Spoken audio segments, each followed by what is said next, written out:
Good morning, good evening, and welcome to all who have tuned in to watch us today. We are around 5 weeks, or slightly less than that, away from when the next American administration, led by President-elect Joe Biden, will take over in Washington. Capitals all around the world are looking forward to policies and programs of the new administration. India and Afghanistan enjoy deep cultural, historical ties. Their bilateral relations are forged by a shared commitment to build a democratic, secular, and economically integrated Afghan state.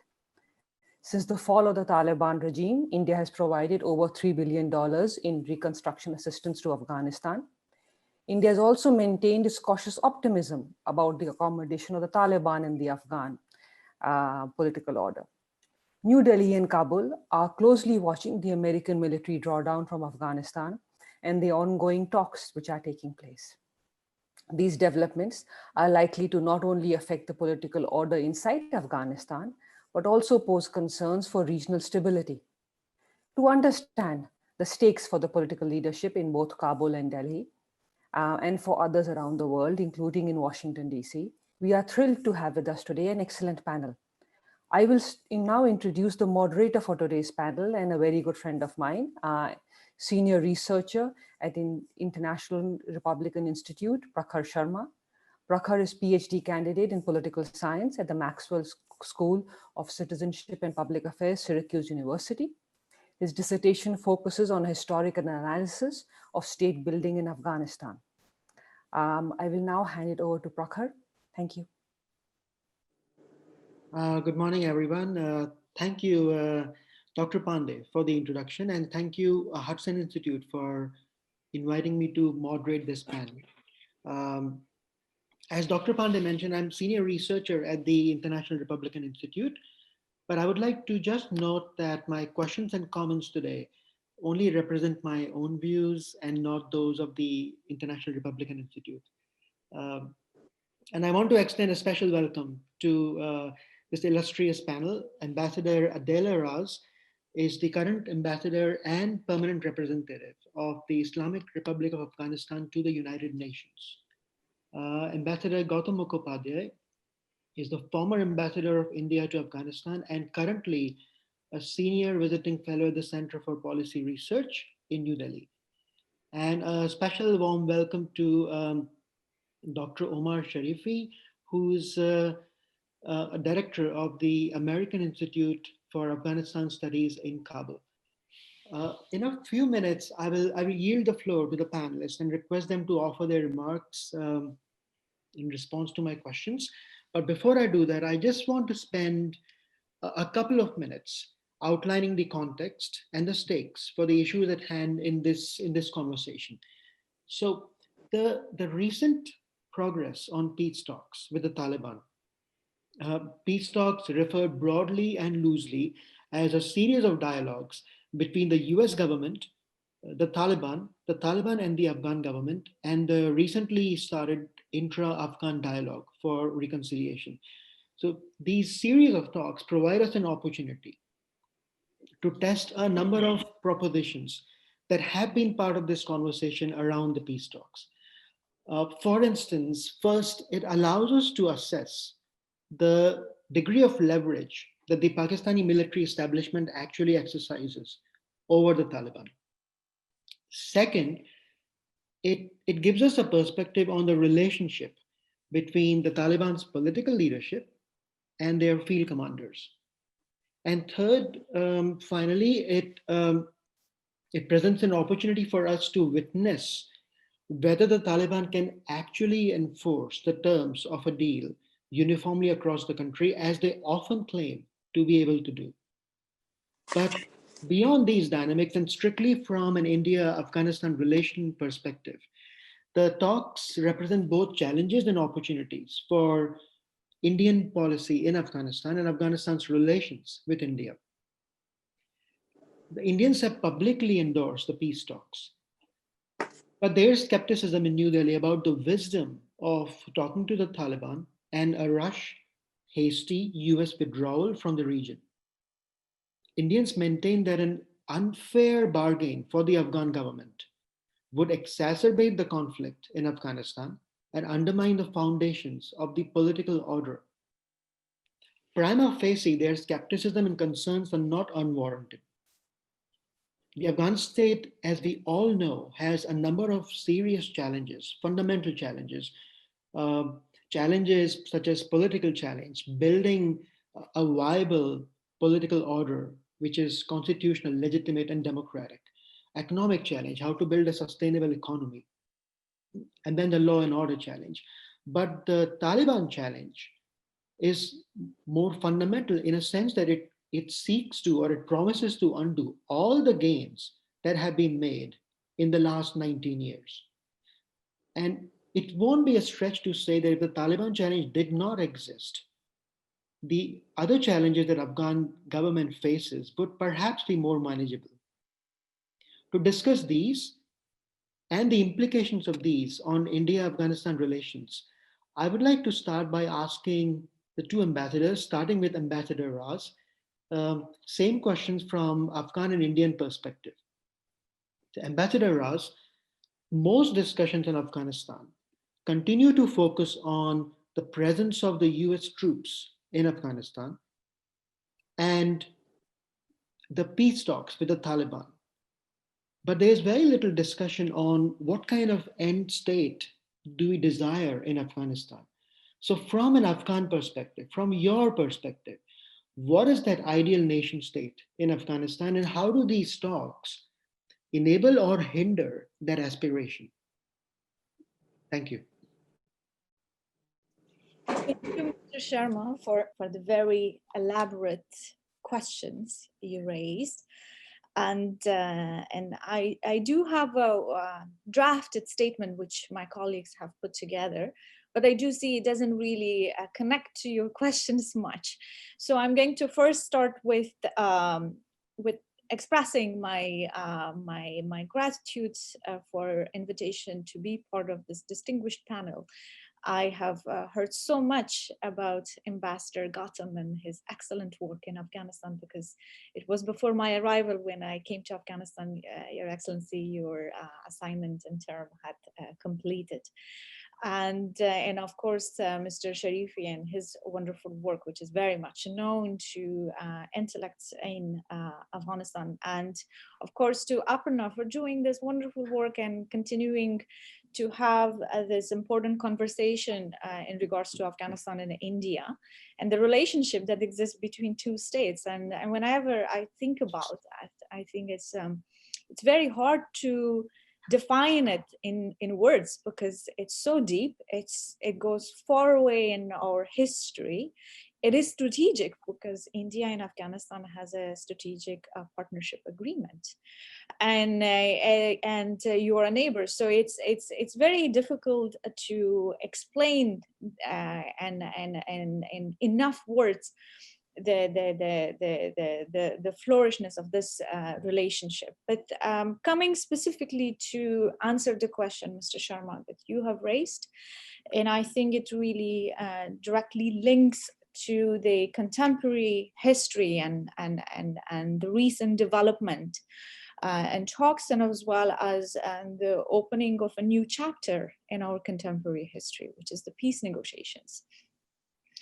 And so I wanted to say, and in terms of the end state, that's where your question was very specifically focused.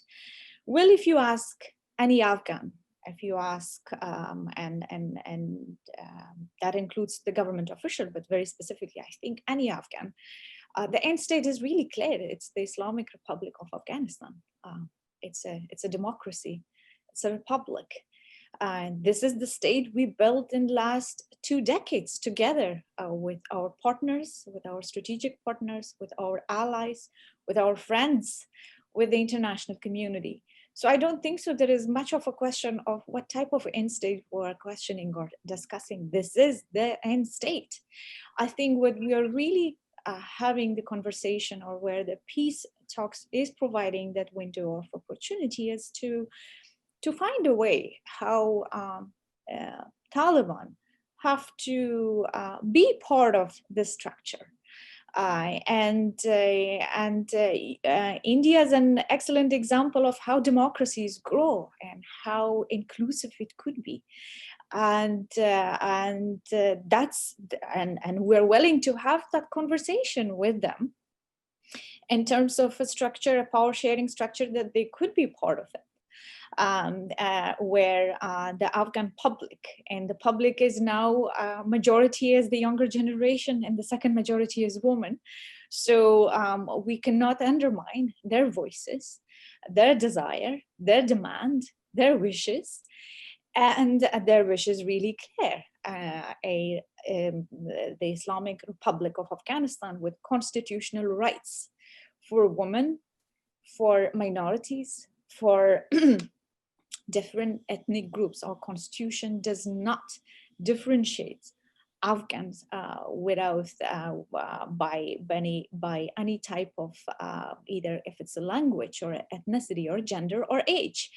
Every Afghan, according to the constitution, has equal rights. And that's exactly where our stand is. Of course, for Taliban, this probably may not be what they hope to see or assume or wish to be part. But this is the reality. We're too far in this conversation. We have built a new Afghanistan that is flourishing with its freedom of media and freedom of expression. And I can say with much proudness that today we do have a critical free media in our region. Our women are at the forefront of our society, if it is in the politics, if it is in civil society, if it's in private sector, an area that was very unknown to a lot of Afghan women for quite few decades. If it is at the education sector, if it is in diplomacy, I think this is what the new Afghanistan is. Our younger generation, we broke any barrier that existed in our society, which usually is a very hierarchy society, and it arrives a lot with age. But because the younger generation is the majority of the country, and with the current political leadership and its commitment, the younger generation is at the forefront of decision making, and so this is what it is. And Afghanistan today, most importantly, at the platform where I represent, at the UN, a multilateral platform, we are strongly committed and we are obliged to certain international humanitarian and international human rights obligation we have here at the UN. And we're responsible to deliver on that. We are committed and we will be delivering. This is the new reality that Taliban must accept. And at the same time, on our foreign relation, on our foreign policy, we are an independent sovereign state that have neutral, that have an excellent, that have an expanded bilateral and multilateral relationship with countries in the region and outside of the region. And that is important for us, and that's what it defines the new foreign policy of Afghanistan. So that's where the end state is. Thank you very much. Ambassador Mukhopadhyay, if I may ask you the same question, which is so much talk about the pullout of the US troops, about the peace talks or talks about the peace talks with the Taliban, not much about how do those talks relate to our desired end state in Afghanistan. So from an Indian perspective, what exactly is an ideal end state in Afghanistan, and what can India do to enable that transition at this stage? Thank you very much, Prakhar. And before I begin, let me also thank Dr. Pandey, the Hudson Institute, and you for hosting this event, and also for bringing together, Ambassador Adela Raz and Omar Sharifi, two people I have very great respect for, and I have known over a period of time. I'd also like to thank Ambassador Raz for her very kind words about India and about me personally, which I'm sure I don't deserve. But let me also pick up, in response to your question, I think a couple of points that Ambassador Raz made. I think one is the end state of an Islamic Republic. And the second is the role today and the presence of, and in also in a demographic sense, the youth and women in Afghanistan today. Now, it would be presumptuous of me to try and prescribe or even suggest a kind of end state for Afghans. This is obviously something for them to define for themselves, and I think Ambassador Raz has already done it. But if I can just unpack that or deconstruct that a little further, I would sort of add, the following elements. One is, of course, clearly at this moment, and you put an accent on this moment, I think the first and foremost requirement is peace.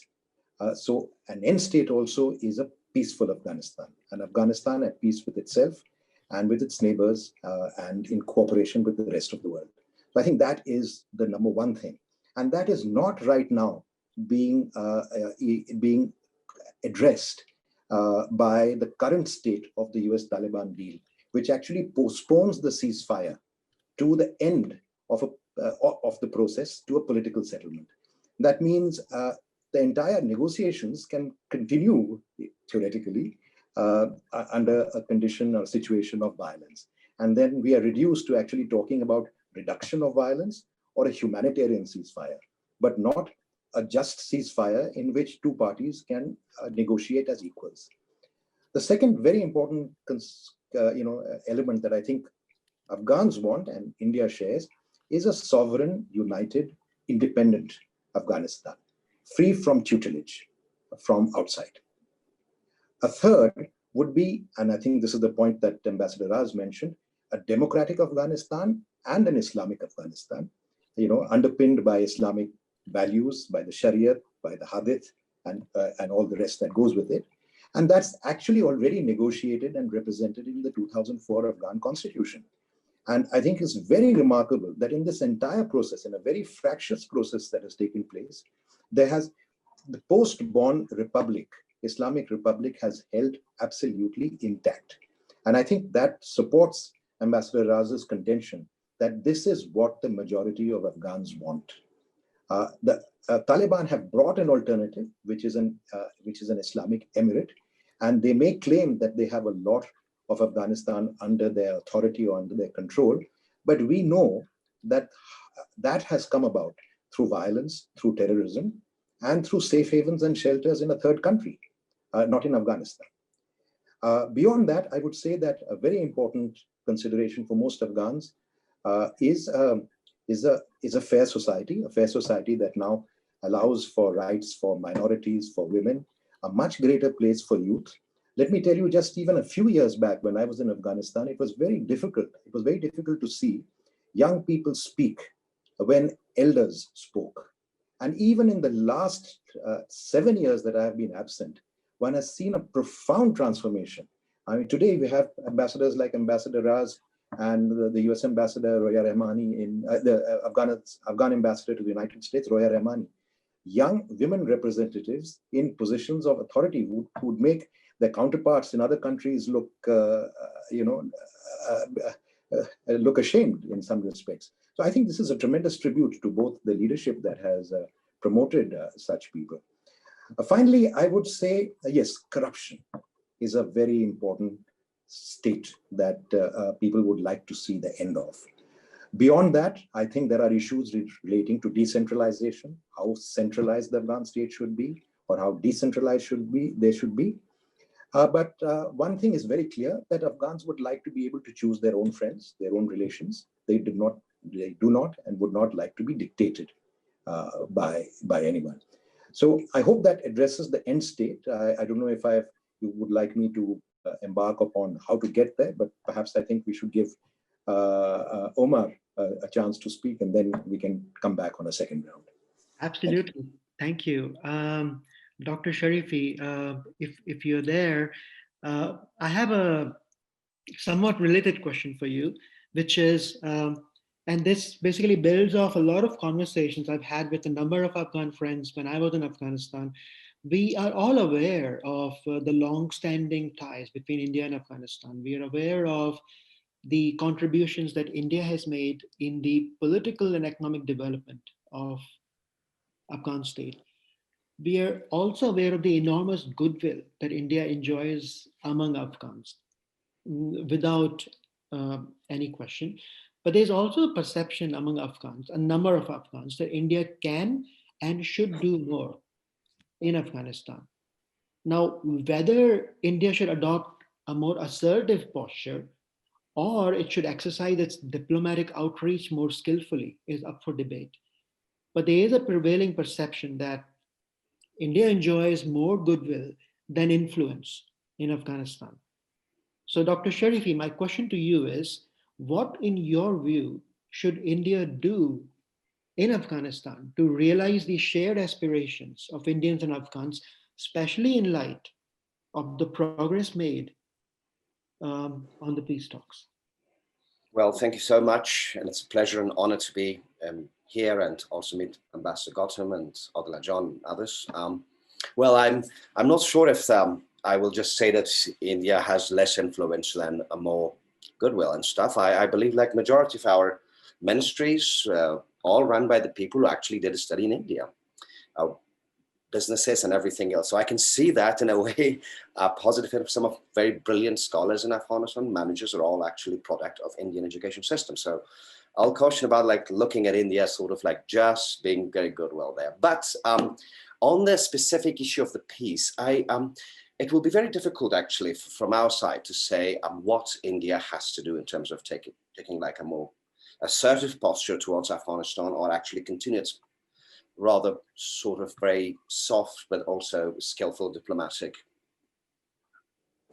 kind of initiative that's happened so far. But if you kind of put it in the light of the current peace talks, and if it's specific in this very sort of important gesture of history in Afghanistan, I believe the whole peace talk is a very uncertain thing.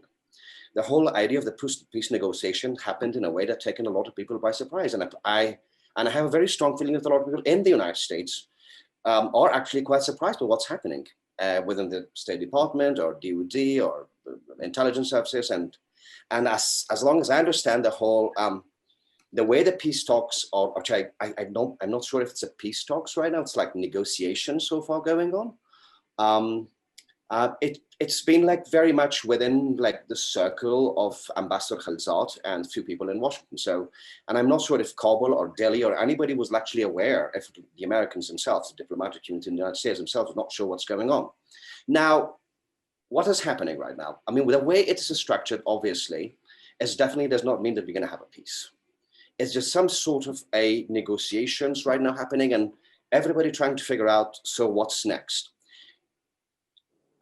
It was rightly mentioned that a ceasefire or something like cessation of violence will be like a very important step toward to kind of give like some meaning to this whole what's called peace talks right now.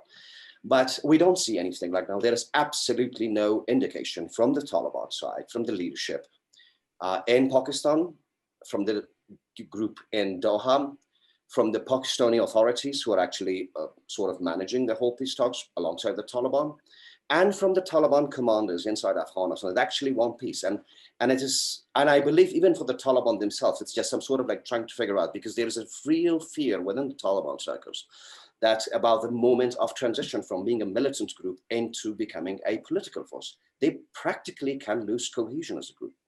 This is a movement that is kind of made up of different elements. And I personally believe that the Quetta Shura or Rawalpindi may not have actually direct control or in a way have to put it, complete control over all these elements who are fighting in different parts of the country under different banners and stuff. So for the Taliban themselves, and I think one of the reasons that they are wanted to kind of not so sure about what to do is because they are scared of the movement might collapse. We've seen it in Mujahideen parties when they just try to move from from a militant groups into a political party. We've seen what happened to the Mujahideen groups. And I don't think the Taliban, despite this kind of image of that they're kind of a monolithic entity that they gave, they're not very much different than the essence in with the Mujahideen. Now, what India can do right now, I believe the recent change in the US administration and the possibility of further talks actually may give us an opportunity to actually think what's happening first. And I believe in Afghanistan, I'm talking with the people who are actually directly involved with negotiating with Taliban, with the journalists, with everybody else. And they are in this mood of figure out what's going on. And I believe maybe this is an opportunity for both India and specifically for Afghanistan stuff to actually see how much content is in this peace talk. It was just like as it is imagined by the Taliban and certain elements in Pakistan, that is, it's just a kind of face-saving withdrawal for the United States, or it's something or like a more cohesive peace talk. So for now, I believe that Afghanistan is coming out slowly, especially after the Geneva conference, slowly out of this isolation it felt in March and so far when the peace talks began, or the talks in Doha negotiations began. It's coming out and people trying to kind of figure out, trying to find, we see the European Union help for Afghanistan and others, and even strong voices within the United States to actually looking to just kind of question what's going on. And I think this is the moment in which, at least from my personal perspective and also from the people I'm talking to, is maybe for India started to actually, I have to say, kind of take a more, I have to say, an active role in to see what's about this whole thing, because it's just not about Afghanistan. And I'm pretty sure if, for instance, if tomorrow the help for Afghanistan is completely cut, it's not just the military, but financial and all the things, it will just not lead to any peace, or definitely not a Taliban victory. It is far from certain. It will be just another it prolongs the current bloodshed, and I think it's good to have negotiations right now, and I think everybody in Afghanistan somehow agrees with that idea of like, oh, it's good to have the talks, but not how to shape the talks, how to kind of think of it not just as a Afghan case, but as actually as a regional issue. Here is, I think, the time in which a more robust and actually more meaningful conversation is necessary between the government of Afghanistan and policymakers in Delhi to actually first figure out what's going on and then come up with some solutions. And also a very careful understanding of and actually monitoring of what's going on in Pakistan and what the Taliban are doing. So far, I have to say, despite all the conversations, we don't see much change from like the old perspective the Taliban have and Pakistan and Taliban. But it's a good time actually that we all kind of stop being just simply waiting to see what Donald Trump is doing, but in a way, or his group, but actually go on, actually talk, because it's a regional issue. And I think developing a rather shared view over this issue is absolutely possible between Afghanistan and India. It happened before, given the ties, understanding, and a good thing that now we both we learned how to speak English. So, unlike like 20 years ago, which we didn't know how to speak English with the international community, right, when they first came. So I think that's the time that we have to actually sit down and talk and see what's going on, instead of just seeing and waiting what's happening in Washington alone.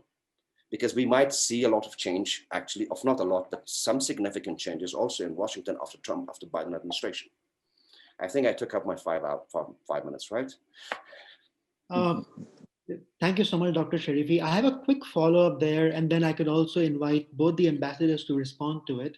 So there's one thing that stands out in the three responses, which is there's a realization that this is a new Afghanistan. And Afghanistan like this has never existed before. A pluralistic, inclusive, democratic Afghanistan, which practically integrates its minorities in the conversation about politics. We are not sure how the current imperative towards peace talks dovetails with this imperative of building this new Afghanistan. But what also stands out is that maybe at the regional level, there needs to be a separate conversation on what kind of viable end state we can help enable Afghans to build. Do you think, in your own assessment of the direction and the substance of these peace talks, do you think that the US policy in the region is not very well aligned with Indian interest in Afghanistan?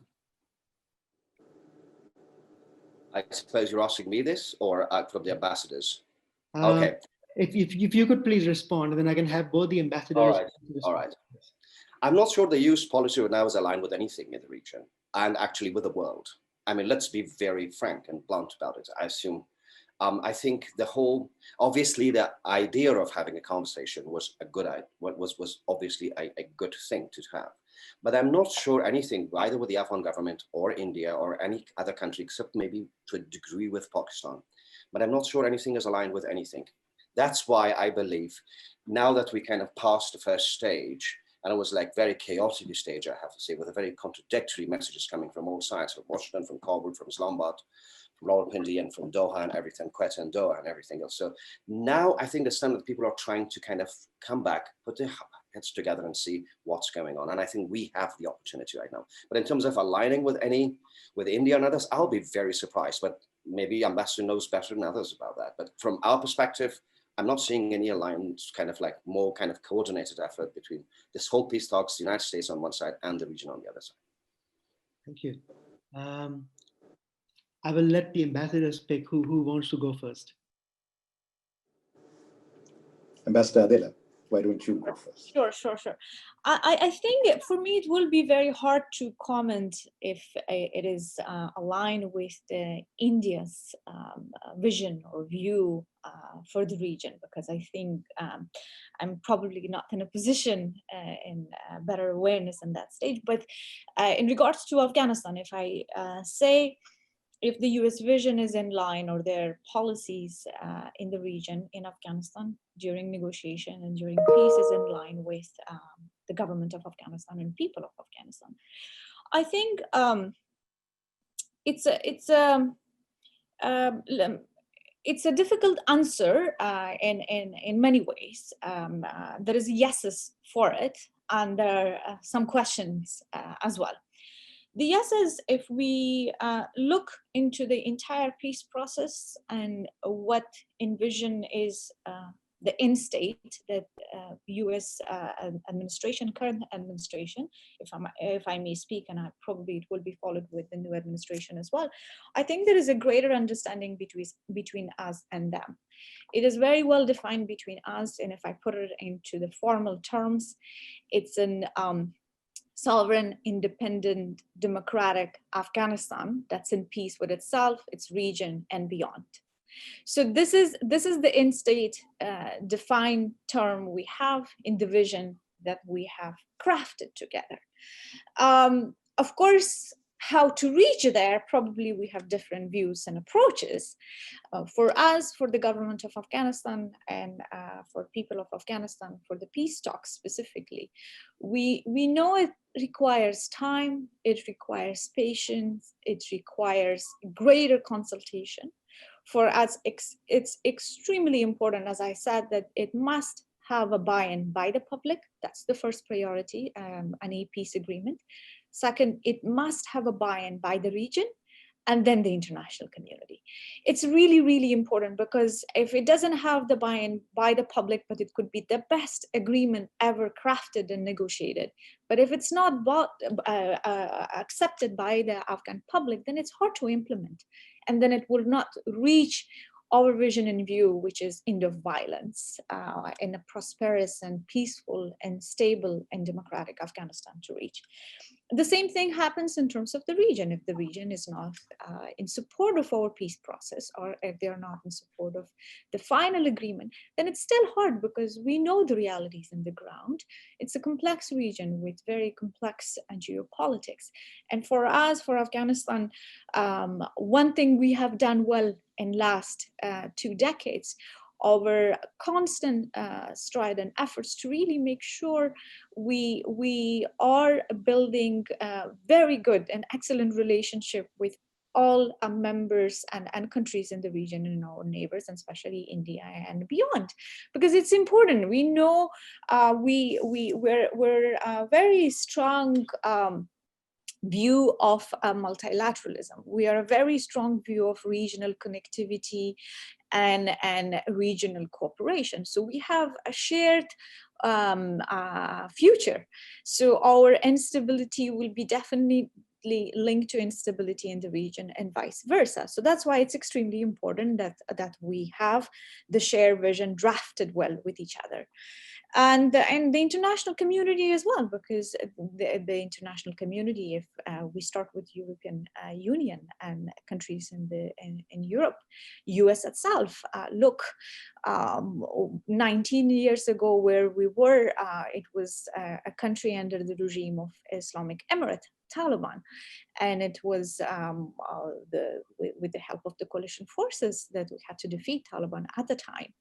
So of course, coalition forces all came together with different support from their constituents. With European unions, it was very clear they had to come and free Afghan women.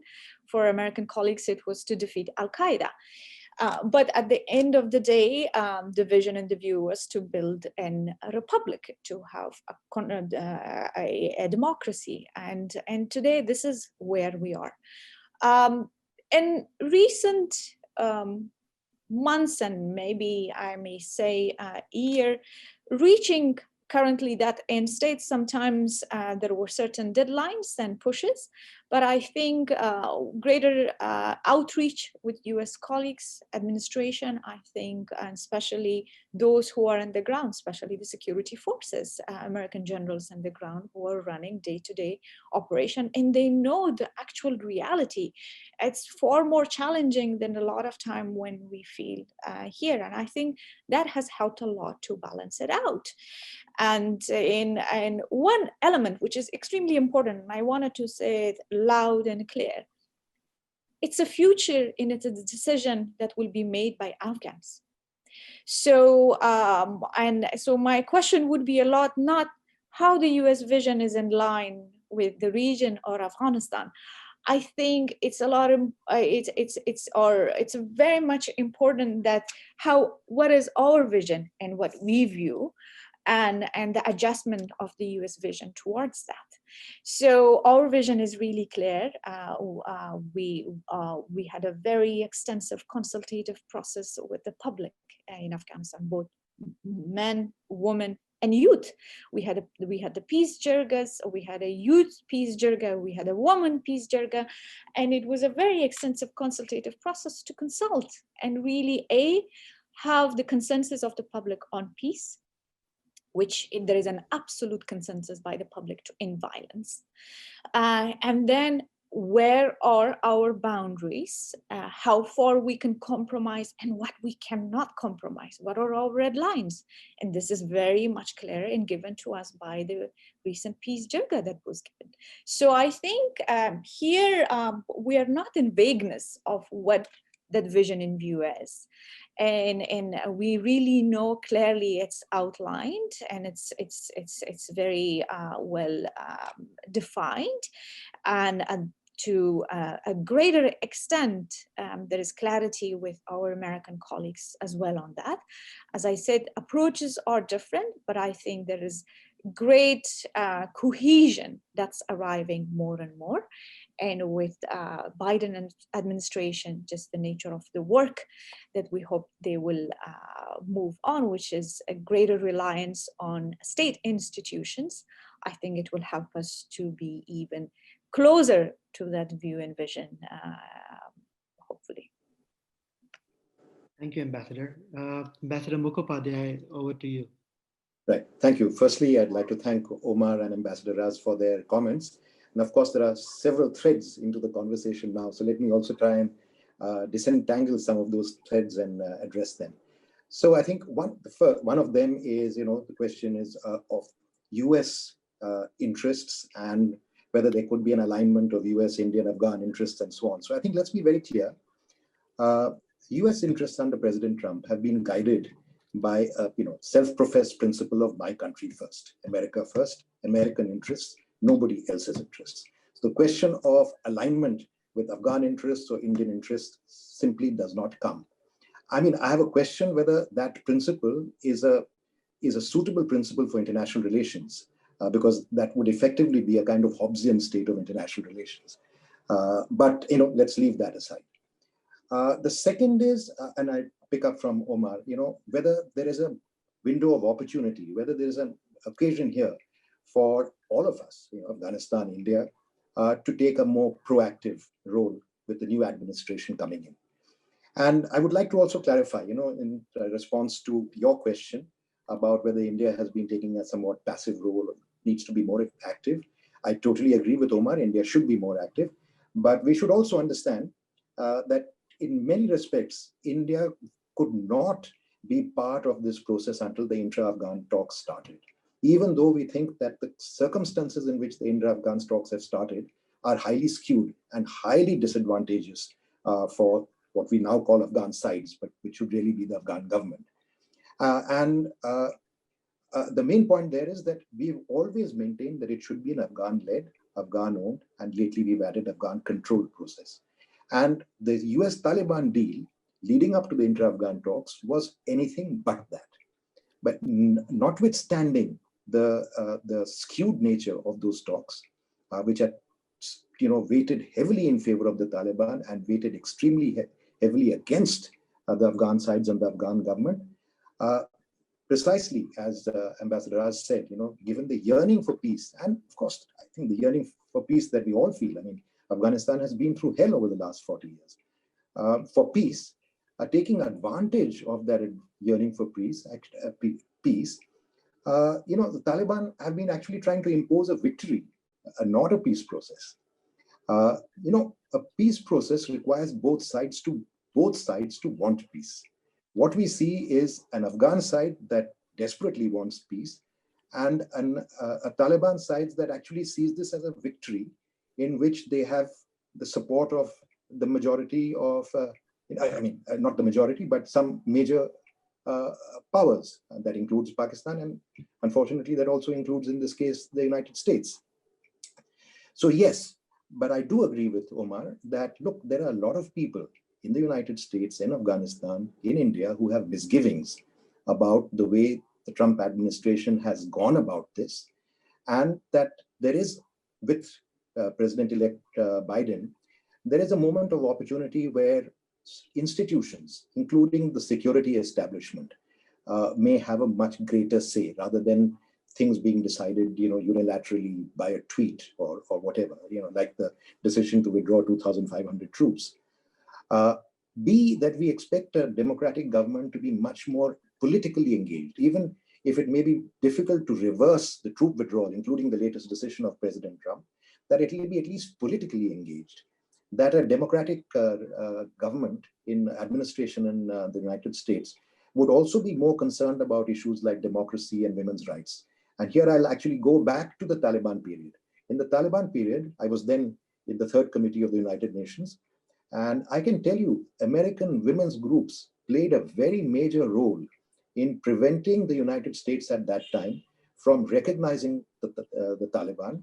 And there were people who were engaged talking to the Taliban in order to advance the UNOCAL deal. And American women organizations played a very large role in at least aborting that until other things, until Al-Qaeda and other things took over. So that is that. Now, about the regional approach. About the regional approach, we should be very careful. This regional approach sounds very good, but it should not be an excuse for international disengagement and leaving it to the region, which is effectively leaving it to Pakistan. Because there is only one country that is interested in instability and interference in Afghanistan today. I think every other country, every other neighbor, they may have their nuances, they may have their interests, but every other neighbor and even others are interested, want peace in Afghanistan and want some kind of democratic dispensation in one form or the other, not a fundamentalist dispensation. Pakistan, and I'll take this point that Omar mentioned, that he said he doubted whether Pakistan even can directly control all the elements who are there on the field in Afghanistan. That's absolutely true. Pakistan, even with the Taliban, they suspect them, they fear them. They fear that once allowed to be on their own, many sections of them may turn against them. So it has to keep the pot boiling. It has to keep the Taliban also somehow tied to them. And it has to create, B teams and C teams, just in case the A team deviates from that path. So I think there is a vested interest in it. So really, we come back to it. If we are looking for solutions, we have to, the international community, when I say we, the international community has to focus its attention on Pakistan. And again, I will go back to, President Obama's campaign when he was first contesting for the US elections. He was very clear. He said, Iraq is a war of discretion. Afghanistan is a war of necessity. But the war of necessity in Afghanistan the theater of the war is Afghanistan, but the locus of the war is across the border in Pakistan. And therefore, if we have to address this problem, we have to begin with Pakistan. Unfortunately, after he won and he came to power, he diluted that principle. And that principle has never, ever been recovered. Even in the present peace talks, what we see is that Americans are withdrawing. Diplomatically, they have moved. There is no check at all on Pakistan's activities. On the contrary, it is being handed over to Pakistan. And again, you will see in US literature now, the peace literature, there are people who not only want the US troops to withdraw, but soon they will start talking about US funding, not being dependable. And they'll say, look, let China or Pakistan or Iran or India handle all that. So this is a very dangerous trend. I think the international community has to remain politically engaged in support of what the Afghans want, as Ambassador Raz said. And I'm so glad that she very resoundingly said that it should be determined by Afghan priorities, and the international community should rally behind those Afghan priorities. And those Afghan priorities also have to be based on certain internationalist and acceptable values. So I think that's what I would say to that. Thank you, Ambassador.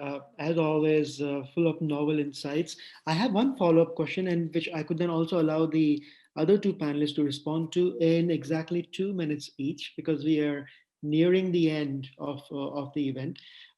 Ambassador Mukhopadhyay, you mentioned that the Afghan aspiration should be the guiding force towards structuring how the conversation should evolve.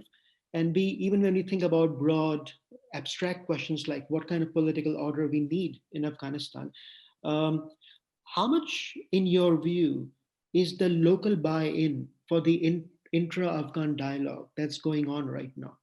And I'll pose the same question. When you say local buy-in, you mean in Afghanistan? Yes, within Afghanistan. You see, I think the issue there is, I think a lot of people are skeptical. One of the things that I see in Afghanistan is a sense of powerlessness. People feel that decisions regarding Afghanistan are made by outsiders or by their politicians, that people are very little taken into account. But one thing is very clear, that in terms of buy-in, there is no other peace talks in the game. So in the end, even if this is a very defective and flawed peace process, this is the only process in the game. And so we are forced to back it. And I think that is the degree or kind of buy-in, not only by the Afghans. I mean, if we are today signaling at Doha that, we are aligning ourselves behind this peace process, it's only because there is no other peace process in town, firstly. And secondly, I think this is also very important, that, history has basically shown, and I'm sorry to say this, and I hope Ambassador Raz can, correct me and put me in my place on this, that Afghans have not been very good at getting together. And I think that's the kind of role that perhaps India and the international community can also play. A peace process, firstly, let's call it a peace process, nobody's at war, but a kind of cohesive process within Afghanistan and a process outside. So, this is what I would like to say to this. Thank you. Thank you. Ambassador Raz? Sure. I think I'm going to reiterate what I said earlier on in terms of the support from the public for the process itself. It's, as I said, with the consultation that the government had and many rounds of consultation, there is an absolute consensus on peace, that peace must come to Afghanistan. There must be an end to violence. And the current negotiation is that window of opportunity that creates, hopefully, the hope will turn to a reality sometime.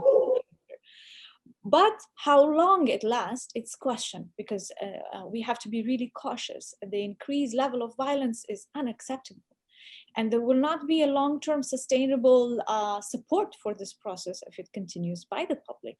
And there had been once or twice, even in this very short period of time since the start of the intra-Afghan negotiation, that the public outraged and asked the team to come back when the violence went to the highest level. So this is a very wrong strategy by the Taliban, thinking an increased violence will give them an authority at the negotiating table. It's vice versa. It's actually undermining the buy-in by the public for the process itself.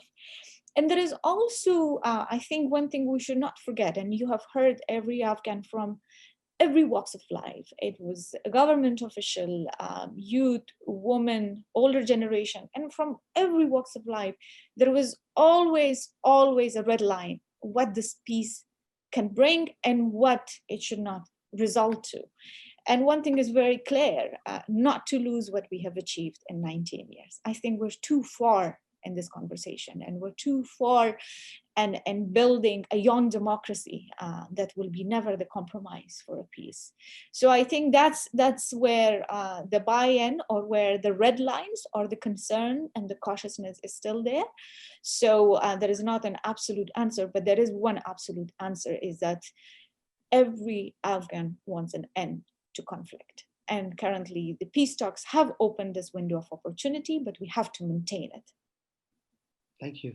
Thank you. Omar? Well, about the buy-ins, what is actually, as Ambassador said about it, the whole, not an entire, but actually probably 2 generations of the Afghans are kind of born and raised during the war. So now the peace talks happen, and what actually was quite frightening, at least for a while, and I'm a little bit worried now that might some come back again, is like this rush to have an agreement at any cost. It was quite kind of, obvious a few months ago, and now there's certain voice that says, oh, this peace talk must end. Both sides have to come to an agreement quickly. The fact is that, as I said, the talks are very important, but the point is we are talking peace without having even a vocabulary for peace. We don't know. We don't know how to even discuss peace. Therefore, I think it's absolutely important for the process to go on, to continue. And so it kind of gives both sides. We do not expect to be very realistic, people asking it, but I'm not sure if the Taliban and their supporters are actually want to enter the violence. We have to live with the fact that might actually continue, because the moment the Taliban kind of decide to actually, all the Pakistanis to say, okay, we're gonna stop the violence, there is actually a fear that Taliban as a group may collapse, or you have a lot of fractions emerge out of it. And I've already seen it when the peace talks actually begin. So we expect, to be very realistic, we expect the violence to continue. And that obviously, as Ambassador Ross said, undermine the Taliban more and more by the day. But also at the same time, pushing for like having an agreement as soon as possible, or like kind of like sense of great urgency, despite the American kind of say that they're going to withdraw and stuff, is something that might actually do more harm than good. And the last thing about like the survivability of how the war will continue, what will be the consequence if the war continues, which we expect at least during the talks that's going on. I mean, according to history, at least according to the Afghan history, I understand, no Afghan government ever fell to an insurgency as long as it had international support in the course of its history.